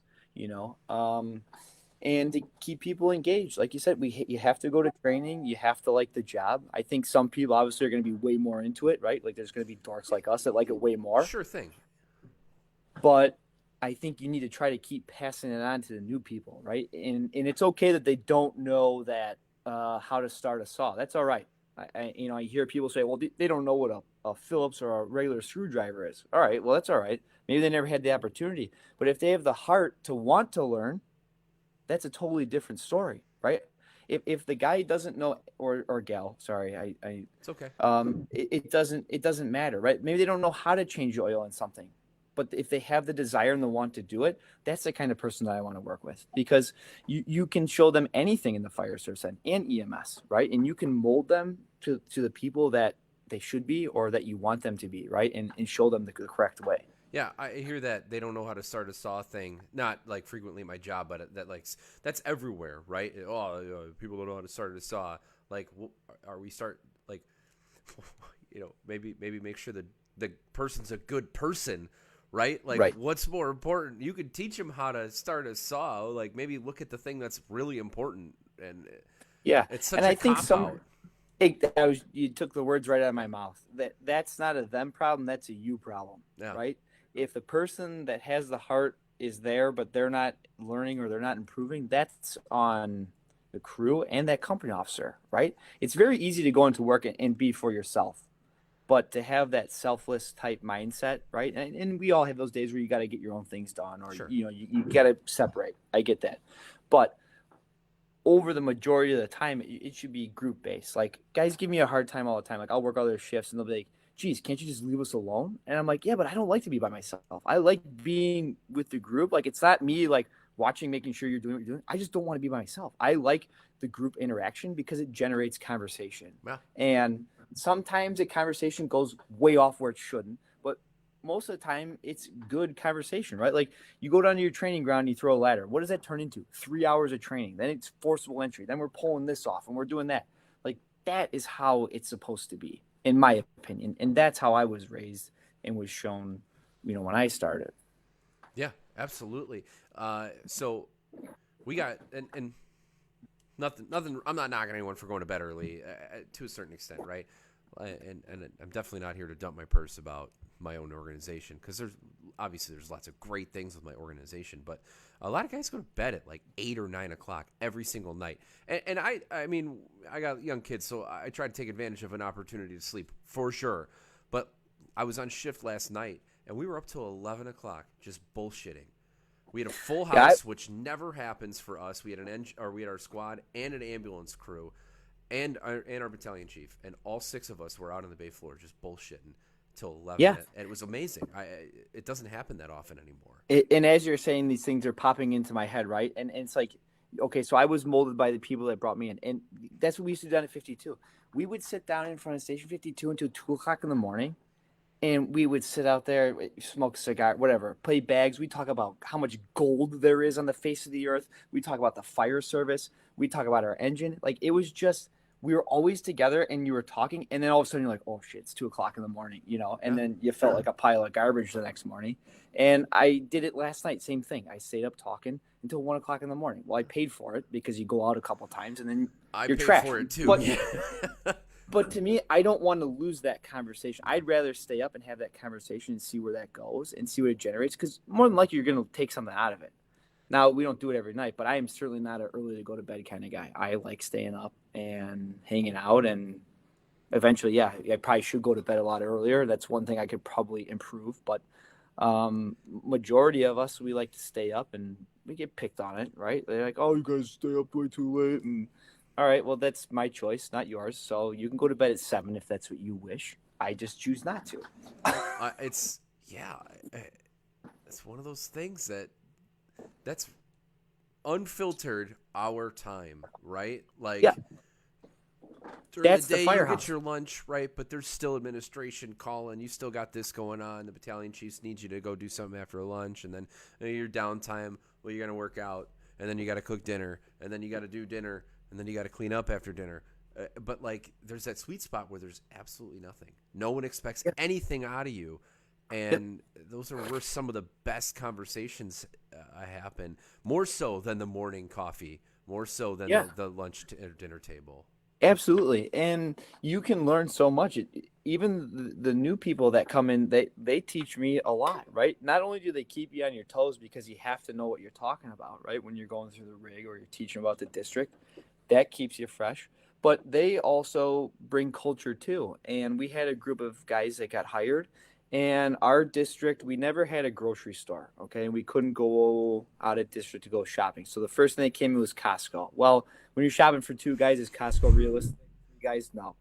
Then we got finally got a grocery store, right? So guys would either bring food in, that's how we used to do it, or if you didn't, well, I guess we're going to the gas station, McDonald's, whatever it was.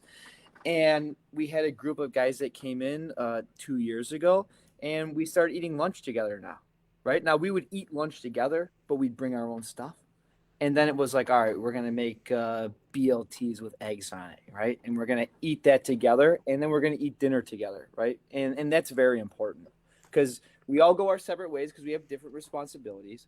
But at least at that time, we should come together and say, hey, what's going on with your kids? What's going on at home? What's going on here, right? That's a very important time to spend together. Yeah, that is one thing we absolutely do right at my department is lunch and dinner, you're cooking together and you're eating Yep. together and you're shopping together and and if a guy's like, "Well, I'm thinking about bringing my own thing cuz I'm trying to be healthy." Like it's always met with, "Well, whatever, we'll just eat something healthy." Like, "What's your diet? We'll figure it out." Yeah. Like, Oh, and there's definitely going to be some ribbon in there, right? Like I like I said, I work with Mikey. He's a vegetarian, so he gets ripped nonstop, yeah. right? But we make it work. And one thing that we introduced within the last couple of weeks is every Friday night is homemade pizza night now. Oh, So we're making our own dough and we're making our own pizzas, and it's fun, right? It's but it means a lot, and we look forward to the next Friday shift because that's when we make pizza. And then, of course, I get made fun of because they tell me, "Oh, you can only eat pizza on Fridays." I eat it every night of the week, but Friday we have to save it because that's special, right? You wait for the rest of the guys, and we make our pizza. yeah, Chris Reynolds here is So saying it's team building, right? And it yeah, 100% is. 100%. Yeah. Yeah, 100%. And I was a guy that would rather clean the toilets or fix your car than cook food. But they got me in there. Now I'm throwing pies up in the air, hand Oh, tossed. It's fun. And so sometimes you got to do things that you don't want to, right? And silly things like that lead to bigger things that you can improve absolutely. on. Absolutely. So moving on, next question here. Who best personifies the firefighter to you? And it can be who you've worked with, who you work with, outside of who you work with, right? Even just inspirational leaders of the fire service. Who best personifies the firefighter? Wow, that's um, That's that's not, a tough one. that's not a softball question. It's That's the you got big to think. leagues. Wow, yeah. Um, I think there's a lot of guys that I work with that um, on a daily basis that do show that, right? And we're not all perfect people, but we can change. And if we work together as a group, we can do that, right? And we keep each other in check and we try to make ourselves better. Um, Obviously, I've said it multiple times and I think people can figure it out, but Jim Carney to me, and I'm very biased, I know. It's okay. He definitely in life and in the fire service was that person. There was many times we'd go up there and I just hang out and he drink some beers. His favorite was Cowboy Cold Bush, so warm Bush or Bush Light. I didn't care for that, but guess what? If he was doing it, damn it, I was doing it too. And we just say you call it a brain eraser, and you sit there and we just talk about anything, right? Life in general, the fire service, mainly fishing. But then at work, he was top notch, and he was a guy that everybody wanted to work with. And I I think a lot of what I have in the fire service is because of him and a lot of other people too. And that's why I don't want to get too crazy on names. But I know the other guys that I would say their names would agree with me and they'd be saying the same thing about him. And it was just silly things, right? Like we are not a busy district compared to others. But when we were down at 52, our joke was we were going to be busier than Niles Engine 2, right? Never happened. But that was the joke going into shift. And he had a liking. We all took a liking to North Main's battalion chief, Mike Fox. And we never met the guy. I at that time I couldn't tell you who he was when he walked through the door, but we just liked the way that he talked on the radio, and it's like it's a guy I'd want to work with, right? And so moving further down the road, when Jim passed away, I reached out to Chief Fox, and he came to the wake and came and opened the door. And one of our guys said, "Hey, Chief, how are you doing, First Battalion?" He came up to us and said, "I don't know what the heck you guys are doing here, but you're doing something right." And I guess my point to that is you make relationships in the weirdest ways. We listened to what he was saying on the radio because we liked the way he talked on the radio and he sounded confident in what he was doing. Since then, I tried to keep a little bit of a relationship with him, but when I called and told him about Jim, he cried on the phone, and we didn't know each other than airwaves. That's what was the connection, right? And that is very special. So I think that's why I'm saying you need to make as many relationships as you can, and I've been very fortunate to do that in all the extracurriculars that I do. The fire department, fleet, SRT, task force. You make a lot of good friendships and relationships, and those are very important. And there's a lot of guys I look up to. That's awesome. Yeah. All right, last question here. What's the most important element for having a long and dedicated career in the fire service? Man, I've been dreading this one too because I've heard them ask before. It's a tough one. Um, I think it was mentioned previously that you have to have the balance, right? I'm the worst example of somebody to say you need to know when to shut work off, because I don't think I ever do, and that's not just in the fire service, but working other jobs. But family is very important. I am fortunate that I have a family that was fire service related. So my wife is understanding and knows what the job is. But with that comes, I can't say, oh, we had 5 rollovers the night before and I was up all night sometimes because she knows.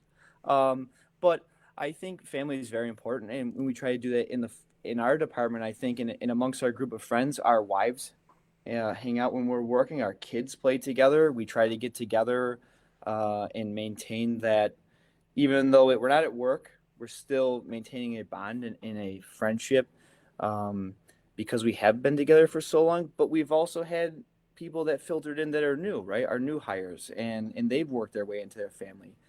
We have 2 new guys that started that my daughters both love and adore, right? Like that's their buddies, right? Like those are the big brothers. And those are special people to them.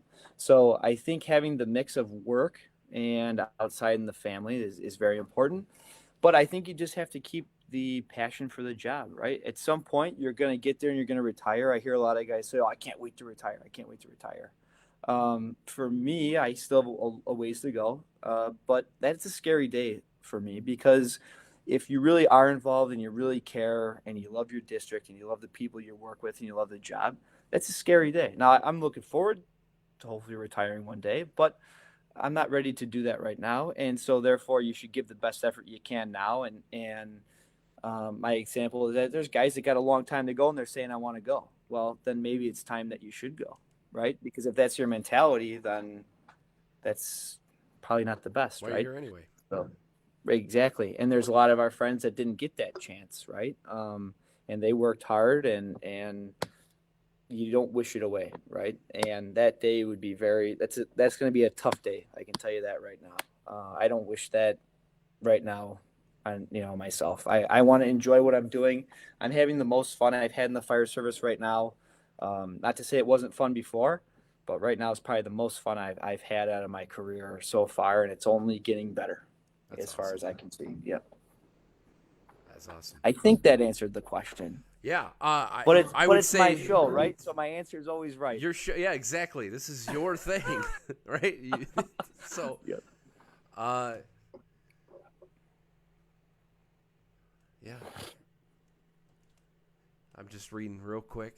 So, can't wait to retire is not as bad as taking our kids out of a service career. That kills me. Chief, you want to elaborate on that a little bit? I'm not sure I fully understand the statement, but I would love to elaborate on that if it's possible. But either way, if he doesn't get back. Who was that? Leidig. Oh, okay. I see it here and there. Like, it's a catch-22, right? Like, my department has got a ton of people at that part of retirement, and some are like, we can't wait for you to retire, so you don't got to tell us. But, like, there are other ones where it is like a it's not like they're ready to hang them up kind of thing, but they're ready to retire, if that makes sense. Like, yeah, and trust me, I have respect for guys that are up there. I'm not knocking retirement. That was of course. not my no, I know you're not. I know personally, you're not. that's my thought right now, right? And it's going to change, just like it did for me back in 2010 or 11, 12 to today. But I do have a lot of respect for guys that do have time in the job, because I don't know what it's like to be 50 years old or 55 years old going out on ambulance calls, right? Yeah. Like, I'm 30, I'll be 33 next month, and I hurt, right? Yeah. Sometimes. So what's it like when I got 20 more years on? I hope there's going to be some kid that's going to cut me some slack. Yeah. You know what I mean? Mm-hmm. And uh, I might mentally still be there. I might be a little slower, but I still want to have my head in the game. And if that's the case, I'll stick around, Yeah. and I think that's how it should be. But if you're checked out, then, maybe it's just time to go and enjoy yourself and open it up for another new person that's going to have the ability to fill that void one day and grow and be a good employee and a good firefighter. I think everyone, whether you're locked in or not, at least from what and I'm getting to see it all the time, right? Because there's so many people retiring where I work. Is even the guy that's like, yeah, I'm ready to get out of here. I've dealt with whatever crap and I'm done. And then they retire and they immediately miss it. And they miss the people, right? And Chris Reynolds brought up a point here: staying connected with people when you retire, like that's absolutely something. But that's a two-way street, right? For us that are still working, to reach Right. back out to those guys and hey, how you doing? How's your retirement? How's Wisconsin treating you? Is it snowing? Yep. Right, like little things like that to reconnect those guys, because at least from what I've gathered informally, is as guys have left. That's the one thing they've said. Or we have a bunch of people on injury that are up there in age and could retire, and they're going to go out being hurt for the last year, so they're not around people. And I think that's important. And I'm guilty. I should do a better job, or we should all do a better job. You got somebody that's on an injury, shoot them a text, say hello, see how they're doing, right? Like Yeah. they didn't just disappear. But I get life gets in the way, you get busy, but that's something that I think everybody could do, because if I was off on injury and nobody called me, I'd be like, wow, I guess I suck. Like what are they thinking? And I get life moves forward, but just try to keep in contact. And I agree, in Chief Reynolds, I work with his son every day. He was battalion chief in Countryside when I had a short stint there. But even though maybe we don't keep in contact, yes, I'll ask Tyler, hey, how's your dad doing? It's there, but we could all do a better job of picking up the phone or shooting a text. And I will say that I'm the worst at answering my phone and text messages, right? So I'm not trying to be a hypocrite and talk out of both sides of my mouth. No, it's But I get it. but it is important, and most of the time you end up in a 30-minute conversation, 45-minute conversation, and it was great. Yeah. My lieutenant and mentor friend. I mean, he's guided me in so many ways, and he's always has these knowledge little drops. And one was, if you're thinking about picking up the phone, pick up the fucking phone. Yes, It's that simple. said perfectly, right? Proper English, like that makes perfect sense. Ugh. Absolutely. And I think too in the fire service, it's good to have friends that are outside the fire service too. I have friends that are in the trades, and so that's a whole different perspective, right? And I think if you work another job like that, it's good perspective for the firehouse, because it shows you what hard work can be and how fortunate we are. And a hard day at the firehouse really probably isn't that hard, Yeah. right? They should all be fun days. And I'm not saying that we don't put in effort and we don't work hard. That's not my point. The point is, it's good to have a well-rounded outside view, I think, and that's something I've tried to do here recently. Um, and to make yourself better, right? The fire service, we don't really work a secondary employment anymore because there's not really a need. But I think it's important, right? Because whatever you do on the outside helps you back at work, right? Whether it's building construction or whatever, it helps you. That certainly helps you the most. But that's important, that it's not like how that was back in the day, right? That guys had to work secondary jobs. But I think it's important too. Vitali says you're pushing him into retirement because of the vegetarian abuse. So How's he listening right now? He's on the plane. I have to go pick him up at 11:15. I don't He must know. have free Wi-Fi. He's doing He's always something up there. Wi-Fi. Yeah. I'm pushing him into retire. I'm trying to keep him from retiring because he's not going anywhere until I retire.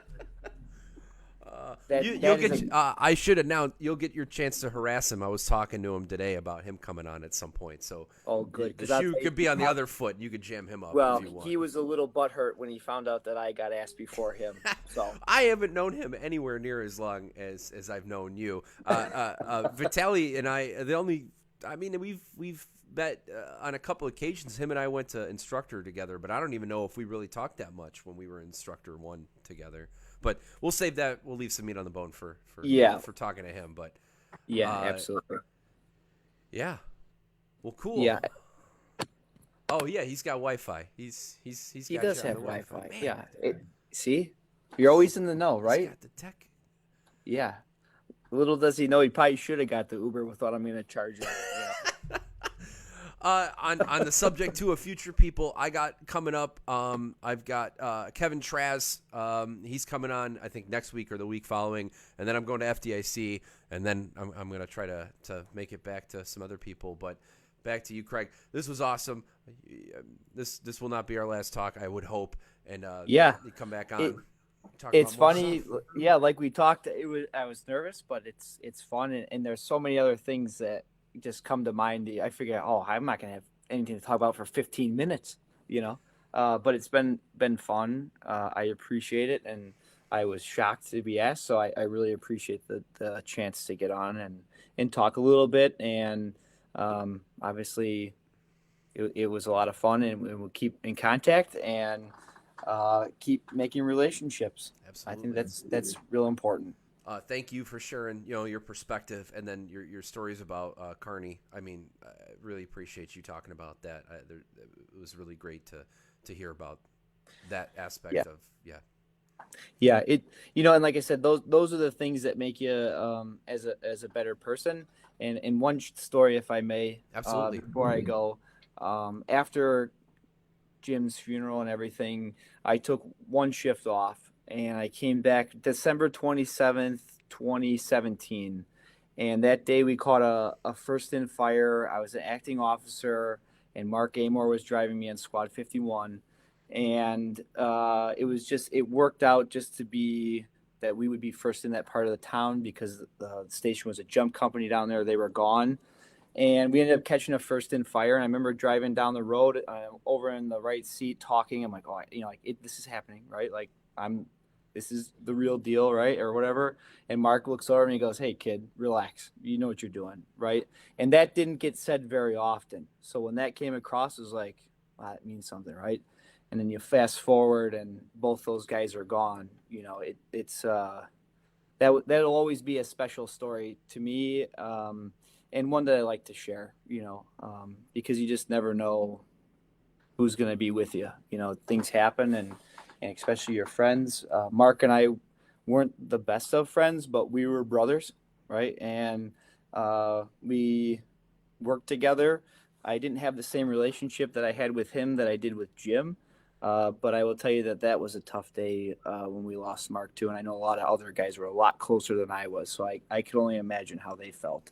But it was just weird how it worked out that, again, we don't get very many fires, but the first day I come back after Jim's thing, and, it was kind of neat, not to wish that on anybody, but it was pretty special to me. So yeah. fun little fact. Absolutely. I'm full of those. No, we'll get around two. Don't you worry about that. Everyone, thank you for listening. If you were here live, thank you.